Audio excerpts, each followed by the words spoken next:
I'm Sam Roberts of the New York Times, and welcome to a video conference edition of the New York Times Close Up.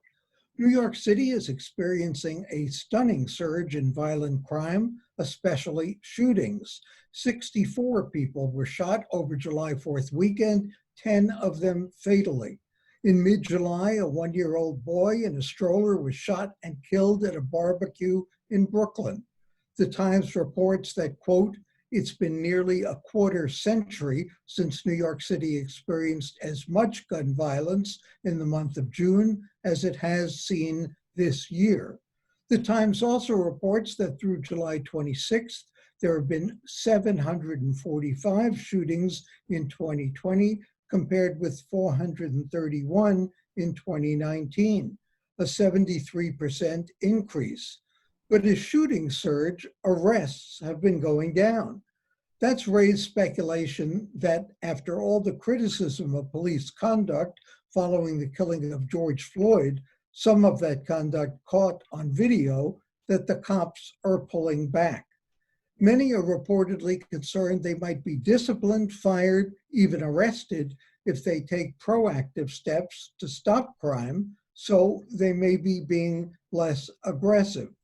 What's behind the shocking increase in gun violence, and are the police, in fact, backing off?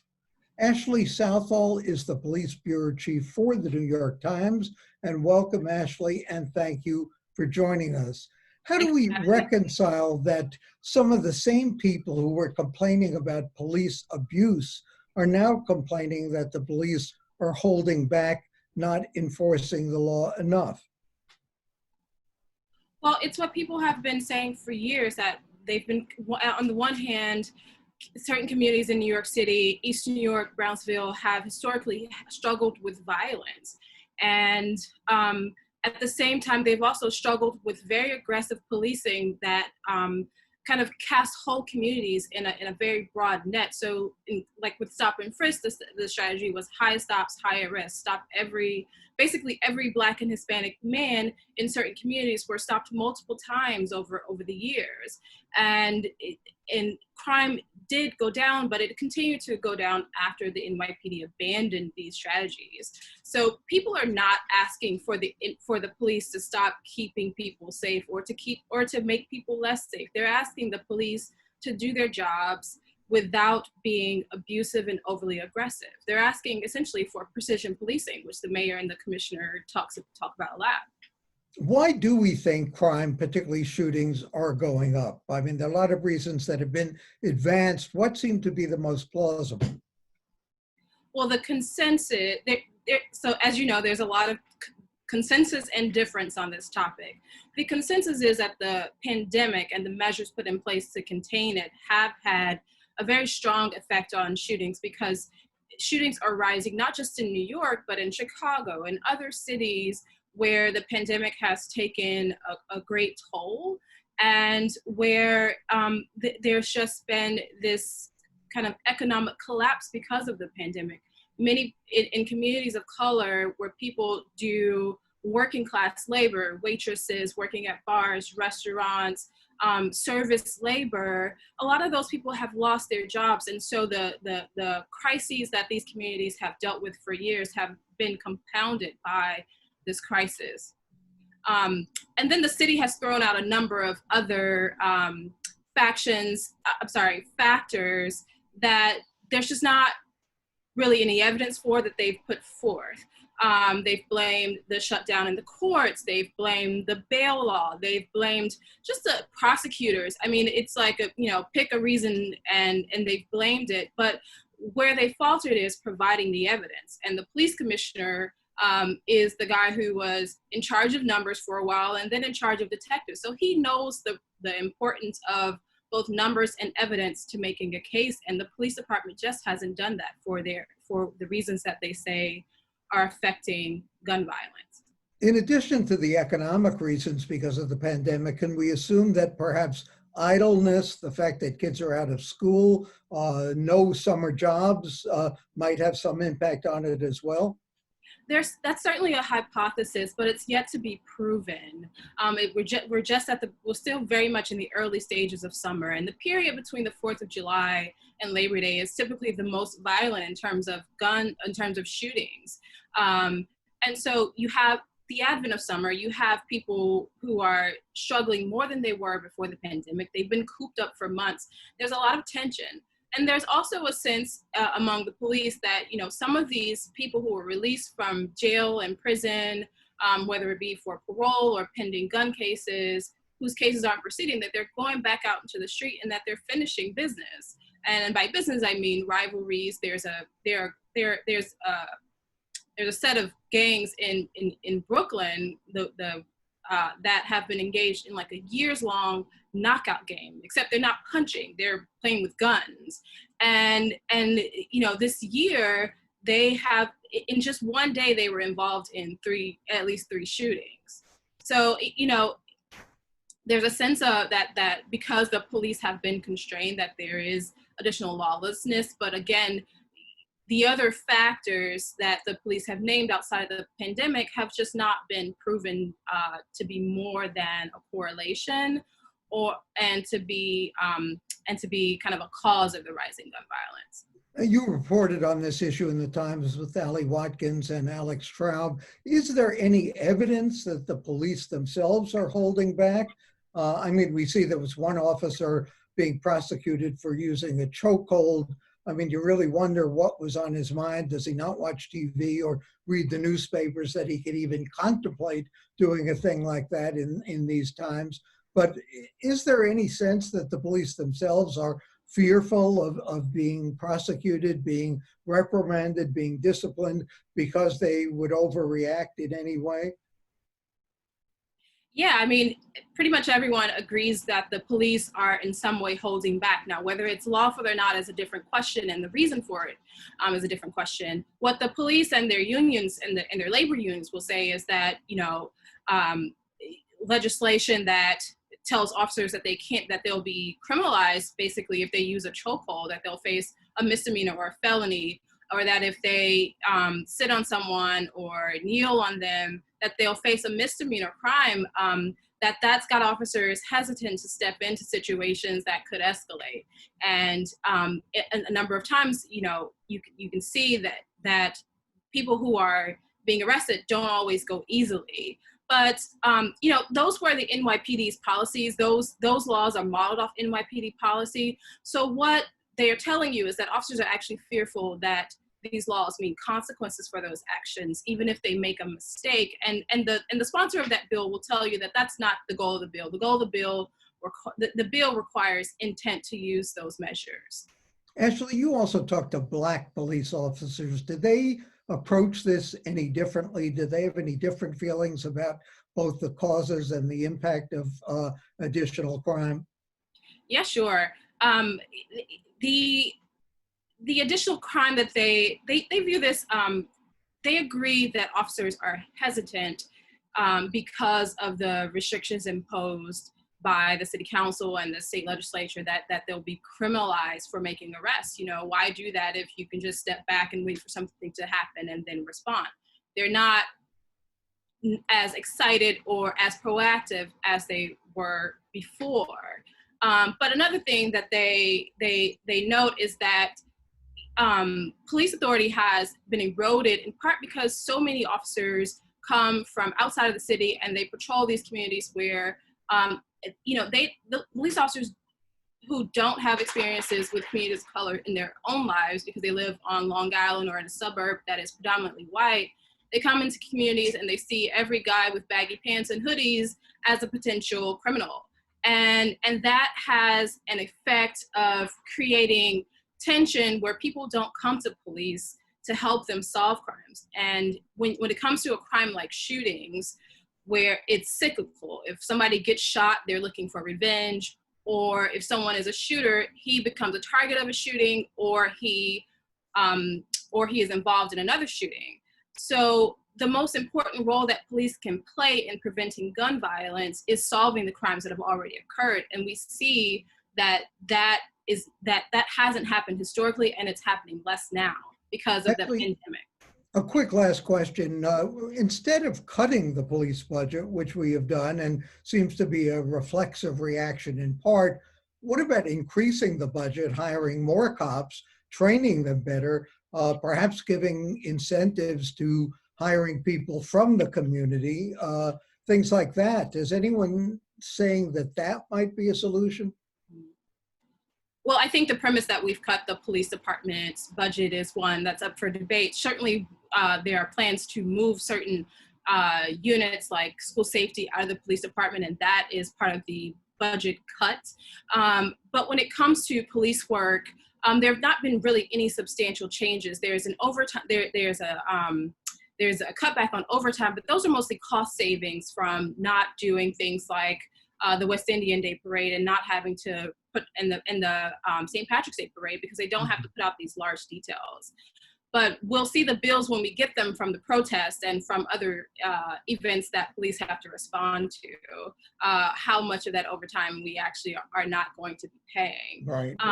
There are arguments for training, for more training, for longer training. The police academy is about 6 months now. There have been arguments for a long time that should be up to 2 years to kind of weed out the people who are unsuitable for the job. More firearms training, more de-escalation training than just a few hours in the academy. Good. Well, thank you for joining us, Ashley Southall, Police Bureau Chief of the New York Times. And coming up next, volatile days in New York politics.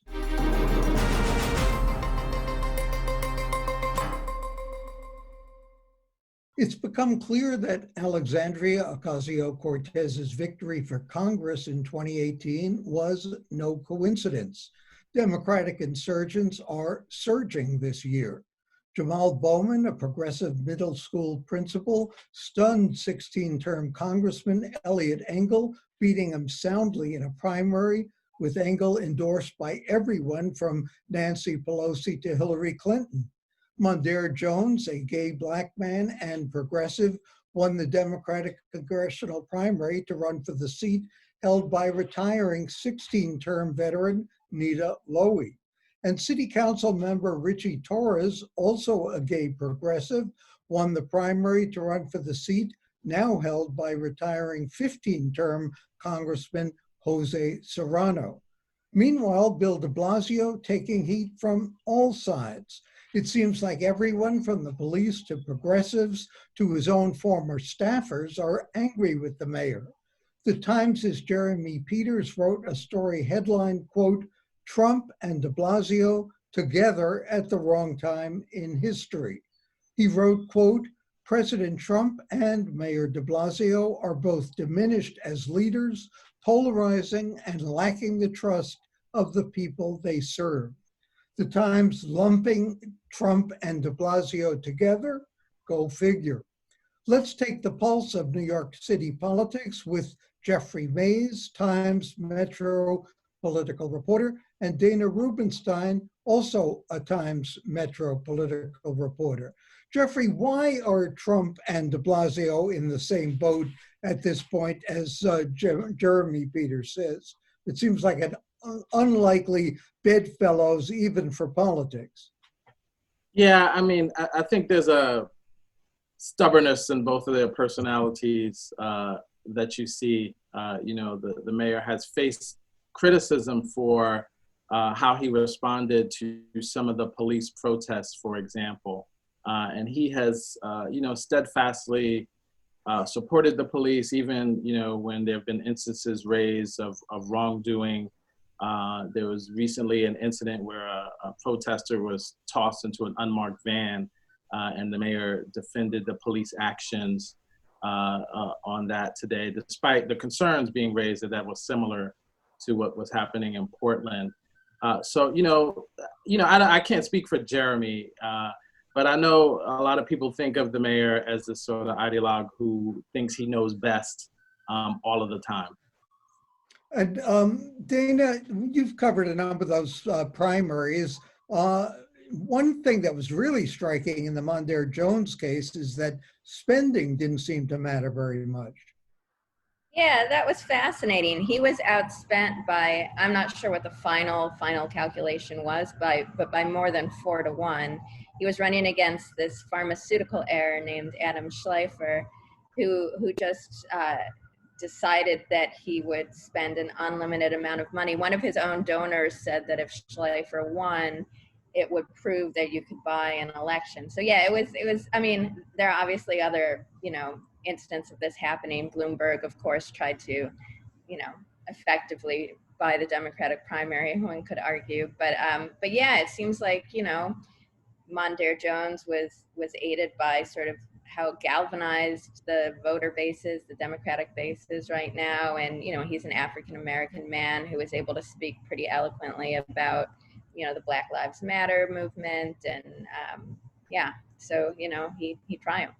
And these were minority candidates, some of whom are running in districts that are not necessarily majority minority, as we call them. What does that say about the electorate at this point? And what does it say collectively? Were these isolated cases of insurgencies, or does it reflect an insurgent mood, at least in the metropolitan area, if not the country? I think the latter. I mean, we have 3 instances right now, Jamaal, Bowman, and Richie Torres and Mondaire Jones. I think that there seems to be some sort of belief among the Democratic electorate that it's important to have more leaders of color. Jeffrey, one big difference between Donald Trump and Mayor de Blasio is de Blasio cannot run for re-election. He's term limited, where of course Trump is. What does the protest, the Black Lives Matter campaign, the economics of the pandemic, how does that affect next year's mayoral race? How do the dynamics change? We have now new candidates entering the race. We have a Ray McGuire, a black banker. We have Emma Fitzsimmons talking about Maya Wiley, now a former top counsel to Mayor de Blasio, entering the race, Sean Donovan and others. Are we looking for a businessman? Are we looking now more than ever for a member of a minority group? How is this changing the dynamic? Yeah, I think what's happening with the pandemic and with the police protests are opening up new lanes for people to, bolster their candidacies. Someone like a Ray McGuire is going to argue that he has the best financial skills, a la Bloomberg, to bring the city back from, what look like staggering deficits right now. We're not sure if we're going to get federal money to help close some of these deficits, facing layoffs of tens and thousands of city employees. And then you have also the police protests, where someone like Maya Wiley saying, I have a background in dealing with these issues and dealing with civil rights because this issue is of priority to the voters right now, as you see with the sort of sustained protests and push for change. So I think you're going to see, candidates on both sides of the spectrum using these events to argue that they're the best person to not only have to lead the city forward, but there's going to have to be a reimagining in many ways of how the city works. Where does tax revenue come from if people can't go into the office because of the pandemic? And what are the expectations around policing? There was a whole defund the police movement going on. How do you make that a reality while keeping the city safe at the same time? And Dana, what do you think? I mean, how has the dynamic changed, not quite overnight, but certainly in the first 6 months or so of this year, in a very different way from what we might have been expecting in January? It was tough to predict the mayoral election in 2021 then. Now, obviously, it has become much more wide open.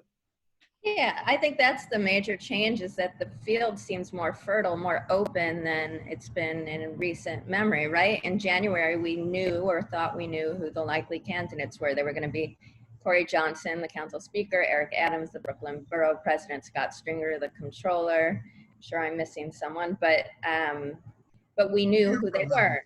Sorry? You'll hear from them. Yes, you'll hear from them. And yes. And now a lot of these people seem like they're backbenchers. I mean, there's talk that Corey Johnson might not pursue a mayoral bid and is trying to recalibrate. And I think that's a reflection of a strong desire for some sort of fresh leadership, for change. And speaking of fresh leadership, what does this do, these elections, these primary victories, to Alexandria Ocasio-Cortez? Obviously, she seemed to be powerful, if nothing else, out of her popularity before. Now she seems to be more in a leadership position or sort of the head of a movement. Yeah, I think she no longer seems like an anomaly. She seems like she was sort of the cutting edge of a new movement. And I think she, it strengthens her case that she is one of the most significant leaders in the Democratic Party. It empowers her. Jeffrey, we're looking at the budget and the fact that the governor is saying that we're in dire shape without more help from Washington. That obviously also affects the city too, threatened with 22,000 or more layoffs. Where do we actually stand at this point, and how dependent are we on Washington? And is there any possibility of what Ocasio-Cortez calls a billionaire tax as one of the alternatives to raise some revenue? Well, the governor is definitely not in favor of any sort of tax on billionaires. His argument is that the billionaires will just leave New York and go to neighboring states or other states where they're not taxed. The governor, like the mayor, have both called for the federal government to step up and provide a stimulus, which would help. The state also has a budget deficit, which is going to affect the city's budget deficit even more. So it's looking like a serious situation. I think $9 billion was the last figure for the city. But there's been some criticism of the mayor that he hasn't gone back and done the tough cuts that he can do right now. They're not going to get $9 billion, but there have been calls for him to be a little more fiscally prudent in finding areas that he can cut to begin the process of sort of saving some money for the city. And he was a lame duck to begin with. Has all of this weakened him even further? Yeah, I think it's really changed the dynamic of what he's going to try to do over his last, 16, 15 months right now. I think before, he had these sort of lofty ambitions and turning over a city that was really in good shape. But now, it's going to be a difficult time for whoever becomes the next mayor. There are going to be budget deficits, concerns about future revenue. And I think right now he's placing a lot of his hopes on trying to shape the city coming out of this pandemic. What can he do, change that was different before the pandemic, after the pandemic. He's focused a lot on equity, which has been an issue with the police protests. And so I think that's going to be his focus. Not sure whether he has the power or authority to get it done at this point in his tenure. Dana, it's hard to believe we're still counting votes from the primary election. What does that portend for the election in November? And how likely are we going to be that voting by mail is going to be safe, secure, and effective? A very good question. It seems like there's a real mismatch between the need to be able to vote from a distance by mail and our system's capacity to accommodate that, including, the USPS, the U.S. Postal Service's ability to rapidly and process absentee ballots. So there've been a lot of articles written about this and sort of dissecting what went wrong. And I think that the city board of elections, the state board of elections, the postal service have a lot of work cut out for them before November, but it seems like the recent election bodes ill. Let me ask you about that city seal story you had the other day, the scantily clad Indian on the city seal, and some people raising a question about that. Isn't that how Indians dressed in the 17th century? I mean, I'm not in any way an expert on this. The Native American activist I spoke with thought that the depiction of the Lenape Indian on the seal is very cartoonish, as is the depiction of the settler, just very sort of The Dutch sailor. right. as a sort of caricature of what a Native American looked like then, with the two eagle feathers sticking out of his head. But yes, We haven't heard from the animal rights people about the two beavers, though, yet, have we? we haven't. It's certainly a nod to the fur trade. It's sort of a nice way to honor the beaver after profiting from its, mass I slaughter. guess so. And the windmill is great for alternative energy, I would imagine. True, also true, yeah. Right. The big fuss a couple of years ago was actually over the date on the city seal. Paul O'Dwyer, who was a Anglophobe of sorts, had the date changed from 1664, when the British took over, to 1625, which is more or less related to the Dutch rather than the English. So as you well know, and Jeffrey knows, this is all a political decision, has very little to do with history. Thanks again to our guests, to Jeff Mays of the New York Times, Dana Rubinstein of the Times, political reporters, and for the New York Times and CUNY TV, I'm Sam Roberts.